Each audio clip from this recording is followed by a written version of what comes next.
가능성이 가장 많은 이 기술 수출이 언제 되느냐가 주가에 있어서 가장 중요한 이벤트다라고 말씀드릴 수가 있을 것 같습니다. 컨퍼런스 콜을 통해서 티움바이오 관계자분들과 티움바이오 현황에 대해서 설명을 드렸고요.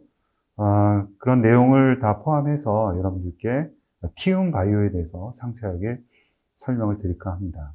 티움바이오는 시가총액 1,700억 정도 회사이고요. 주가는 6,500원.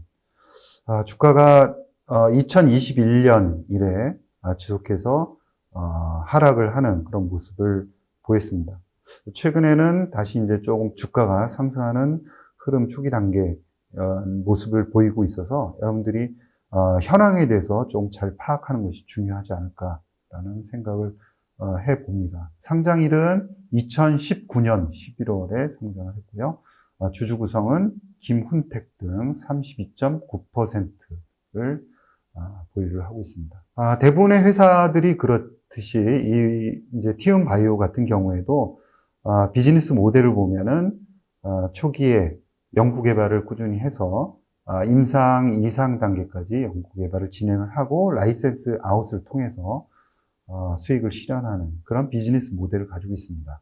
2016년도 12월에 SK케미칼에서 분사해서 설립된 희귀난치질환 치료제 연구개발 전문 기업입니다. SK케미칼에서 혈우병 치료제 앱스틸라를 2009년 세계 최대 혈액제제 전문 기업인 호주의 CSL 베링사에 기술 수출한 경험을 가지고 있는 연구진들이 만들었고요. 2017년 SK케미칼로부터 취득한 주요 파이프라인 관련한 특허권 및 유무형 자산을 기반으로 설립한 후 3년 내에 세계 파이프라인의 라이센스 아웃을 한 실적을 보이기도 했습니다. 그리고 2019년 11월에 코스닥 기술특례 상장을 했습니다. 오늘 집중적으로 설명을 드린 파이프라인은 세 가지입니다. 그래서 임상 2A상 단계에 있는 자궁 내막증 TU2670, 그 다음에 고형암 치료제로 현재 개발을 진행 중인 임상 1상 단계의 TU2218에 대해서 설명을 드리고요. 마찬가지 임상 1상 단계에 있는 혈우병 치료제 7710에 대해서도 말씀을 드리도록 하겠습니다. 이렇게 세 개의 임상 단계의 파이프라인을 들고 있는 회사다라고 정리해 볼 수가 있고요. 먼저 2218부터 설명을 드리겠습니다. TU2218은 종양의 성장과 전이 그리고 면역 억제, 신생혈관 생성의 중요한 인자로 알려져 있는 TGF-베타 그리고 VEGFR2를 동시에 저해하는 퍼스트 인 클래스의 경구용 면역 항암제다라고 말씀을 드릴 수 있습니다. 그러니까 이 경구용 항암제다라고 하면은 아주 작은 저분자 항암물입니다. 그래서 우리가 그 경구용으로 먹게 되면 흡수가 되고 그리고 이제 세포로 종양에 가서 그 종양 세포의 안쪽으로 들어가서 TGF-베타하고 VEGF 리셉터 2 이 두 수용체를 저해함으로 인해서 암세포가 더 성장하지 못하도록 하는 그런 기전의 약물이다라고 정의를 할 수 있습니다. 218의 연구개발 현황을 말씀을 드리면 아스코 2024에서 키트루다 병용으로 고용암 환자 대상 12명에 대해서 임상 1B상 중간 결과를 공개를 했습니다. 내용을 보면 저용량 3명, 중간용량 3명, 고용량 6명에 대해서 주사를 한 결과 부분 반응 2명이 나왔는데 이 부분 반응 모두 고용량 환자에서 나타났습니다. 그래서 전체 ORR은 객관적 반응률은 16%대, 그 다음에 고용량에 대해서는 카운트할 수 있는 6명 중 5명에 대해서 2명이기 때문에 전체 40%로 계산이 됩니다. 안전성의 특이사항은 없었습니다. 그래서 고용량 2명에 대해서 반응률이 나타났기 때문에 고용량 환자 수를 기존에 6명이라고 말씀드렸는데 6명에서 총 12명을, 6명을 더 추가를 해서 임상을 진행을 하고 있고 탑라인 데이터를 11월 달에 발표할 예정입니다. 그래서 이 데이터가 상당히 중요하다는 것은 여러분이 이제 알 수가 있겠죠. 여기서 어떤 데이터가 나오느냐에 따라서 그 다음 스텝을 좀 자신감 있게 밟을 수 있지 않을까라는 거고요. 11월 달에 이 데이터를 꼭 확인할 필요가 있겠다라고 말씀드릴 수 있습니다. 향후 임상 2상과 관련해서는 스테이지 1, 스테이지 2로 나누어서 임상을 진행할 예정입니다. 그래서 스테이지 1에서는 22명의 암종별 반응률을 참조를 해서 이 22명 중에서 최소 3명의 완전 관해와 부분 관해를 확인을 하고 3명 이상에서 나타난다 그러면은 스테이지 2로 넘어갈 예정인데요. 스테이지 2에서는 40명을 추가로 모집을 해서 임상을 진행한다는 계획을 가지고 있습니다. 회사에서는 이 케미컬 의약품이기 때문에 부작용이 좀 적을 수 있다. 다른 회사 같은 경우에는 TGF 베타를 억제하기 위해서 항체로 접근을 하는데요. 그거보다는 부작용이 좀 적게 나타날 수 있다라고 이야기를 하고 있습니다. 다음으로는 자궁 내막증입니다. 가임기 여성의 약 10%에서 15%에서 발병하는 극심한 생리통, 복통, 불임 등의 증상을 동반하는 질환입니다. 기존 치료제는 성호르몬 분비에 영향을 주기 때문에 환자의 극심한 고통과 또 심각한 부작용을 초래하고 있습니다. 2018년에 에피가 승인받은 GnRH 수용제 기량제인 엘라골릭스가 출시가 되면서 기존 치료제의 미충족 수요가 상당 부분 해결이 되었습니다. 그래서 이 GnRH 계열의 약물로는 엘라골릭스, 그 다음에 렐리골릭스 등이 시장에 이제 나와 있는 그런 상황이고요. 바로 반응하고 또 호르몬을 적정 수준으로 관리하는 것이 최근 치료의 추세다라고 볼 수가 있습니다. TU2670 메리골릭스라고 하는데요. 이 메리골릭스 같은 경우에는 전임상이라든가 유럽 임상 1상에서 엘라골릭스 대비해서 우수한 효능 및 안전성을 확인한 바 있습니다. 이 엘라골릭스는 고용량 경쟁 약물이죠. 이 엘라골릭스 같은 경우에는 고용량에서 간 손상 이슈 있는 환자에게 6개월까지만 치료가 가능하다라는 라벨이 붙어 있고요. 렐루골릭스 같은 경우에는 경구용이고 몸에 길게 남아있지 않고 임신 커버리지가 짧다는 그런 장점은 있지만 지나치게 강하게 작용을 하면서 성호르몬을 지나치게 떨어뜨리는 단점이 있습니다. 또한 호르몬 보충 약물요법에 대한 부작용이 있고요. 또 혈전 등 라벨이 기재되어 있습니다. 지금 현재 엘라골릭스 같은 경우에는 유럽에 진출하지 않고 있는 상황입니다. 그래서 유럽에서는 렐루골릭스 하나만 허가되어 있는 상황이고요. 미국에서는 엘라골릭스, 렐루골릭스 모두 진출되어 있는 상황입니다. 따라서 티움의 2670은 유럽에서 먼저 파트너를 물색한다는 그런 전략을 세우고 있습니다. 5월 달에 탑라인을 공유를 했고요. 임상시험 결과 보고서 CSR에 대한 추가적인 데이터도 공개할 예정입니다.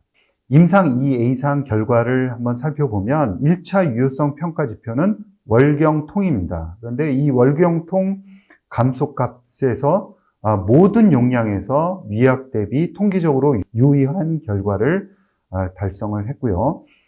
2차 평가 지표인 비월경 골반 통증 감소값도 유의성을 달성을 했습니다. 두드러진 것은 1차 유효성 평가 지표 모든 용량에 대해서 용량 의존적인 치료 효과를 나타냈다라는 점에서 베스트 인 클래스 가능성이 높다라고 볼 수가 있고요. 골밀도 감소 등 부작용도 없는 것이 특징이었습니다.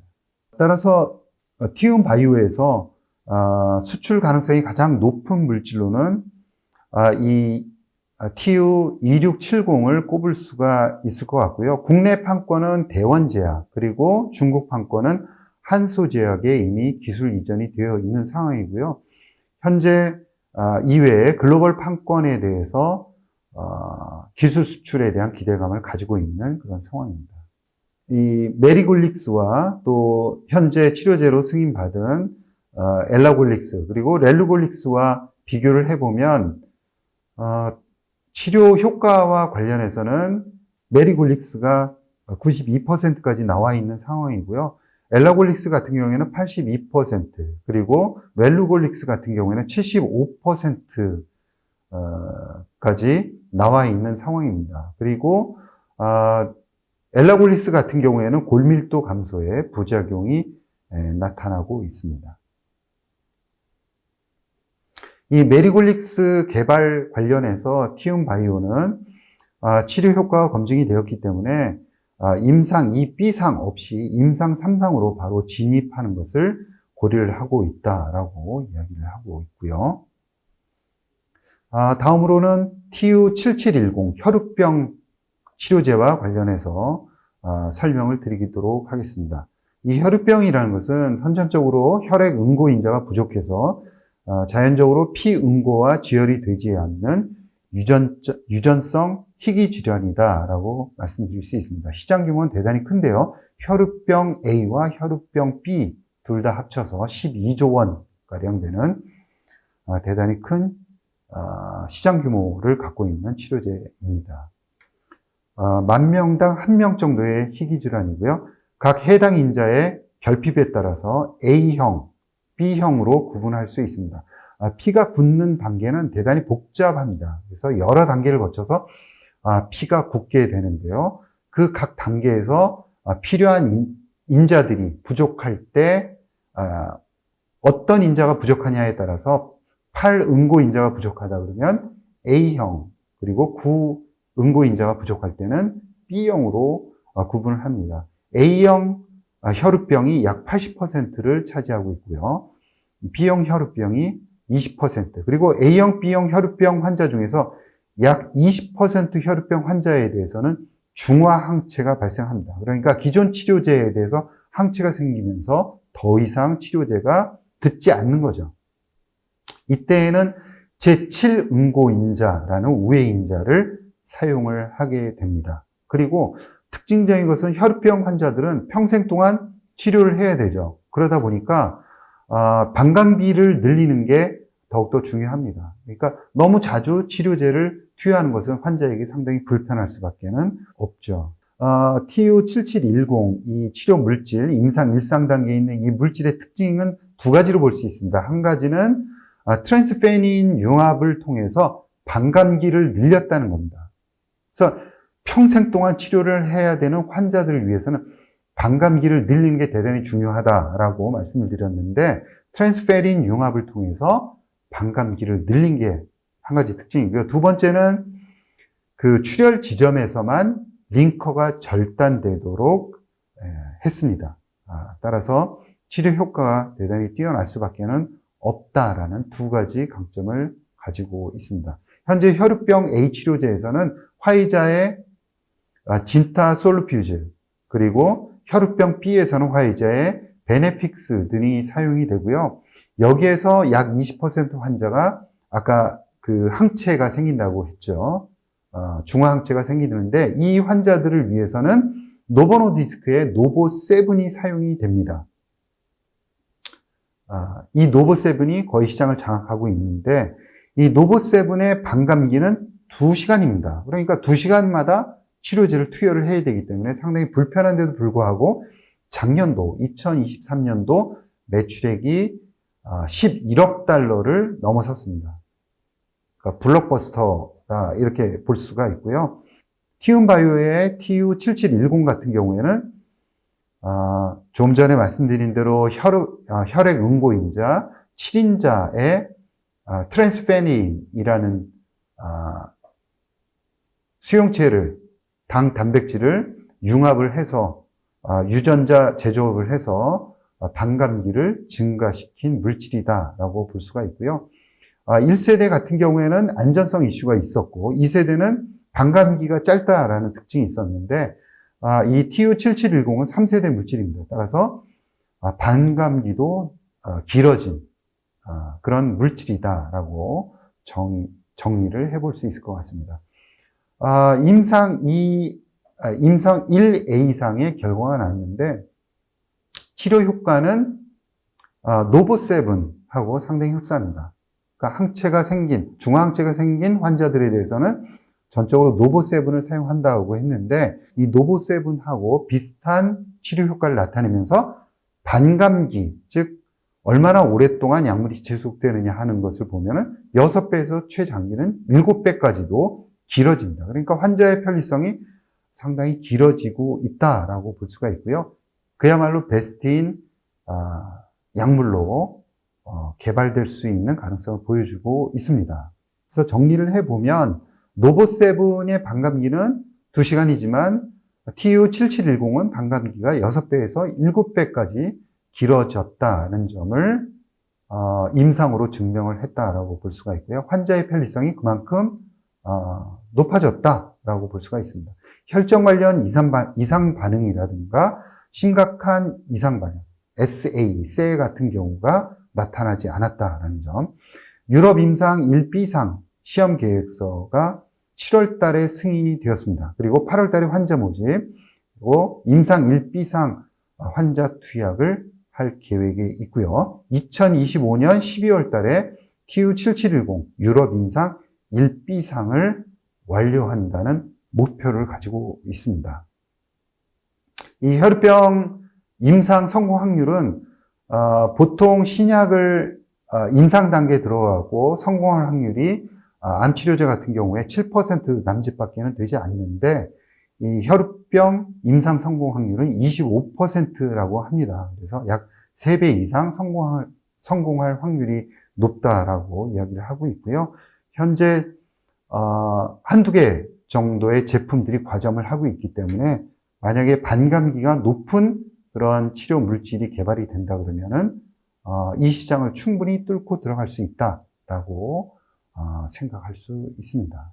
서두에 말씀드린 것처럼 임상 2상 단계까지 약물을 연구 개발해서 기술 수출하는 것이 티움바이오의 비즈니스 모델입니다. 그러니까 이 비즈니스 모델이 잘 작동을 하려고 그러면 높은 가격에 기술 수출을 해야만 하는 거죠. 그래서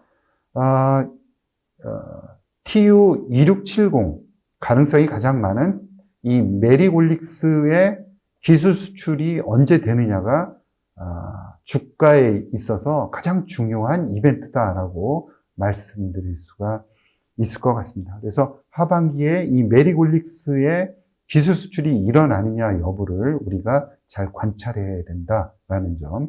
가장 베스트 시나리오라 그러면은 기술 수출을 하반기에 하고 그 다음에 이제 항암 치료제, 면역 치료제 부분에서도 고용량에 대해서 치료 효과를 나타낸다면 가장 베스트 시나리오지 않을까라고 생각을 해봅니다. 그래서 투자 포인트를 말씀드리면 핵심 인력이 과거에 신약을 개발한 경험을 가지고 있는 분들이 포진해 있다라는 점, 그리고 주요 파이프라인 임상 결과가 중요하고, 그리고 경쟁력을 또 보유를 하고 있다라는 점. 그래서 세 가지 파이프라인에 대해서 설명을 드렸는데 이 파이프라인들이 각각 글로벌 경쟁력을 갖추고 있다라는 것은 팩트다라는 점. 그리고 두 개의 임상 물질 초기 단계로 기술 수출까지는 시간이 필요합니다. TU2670에 대해서는 우리가 기술 수출 가능성을 좀 갖고 지켜볼 필요가 있고요. 두 개 물질에 대해서는 기술 수출까지는 아직까지 좀 시간이 필요하지 않을까라고 생각을 합니다.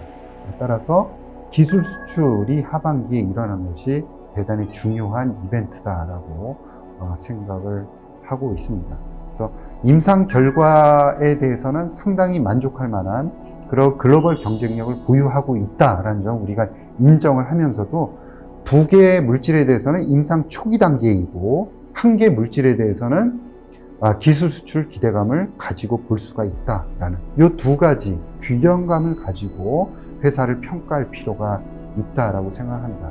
이상 티움 바이오에 대해서 상세하게 말씀드렸습니다. 여러분 감사합니다.